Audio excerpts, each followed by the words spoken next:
Dynamics'te ATC kolu yarıda kalırsa onu nasıl kurtaracağımızı göstereceğim. İlk önce kolu yarıda bırakmalıyız. Şimdi yarıda kaldı gördüğünüz gibi. Şimdi ise ilk önce makine durdu şu an, çalışmıyor.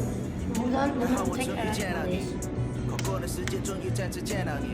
Açtım. Buradan listeye giriyoruz. Buradan ikinci sayfada olan en baştaki ATC gelişimini seçiyoruz. Ve buradan hangi tuş varsa ona basıyoruz. Ama modu da MDI'de olmasını istiyor. O yüzden MDI'ye alıyoruz ve sonra da gördüğünüz gibi oluyor. Bugün bundan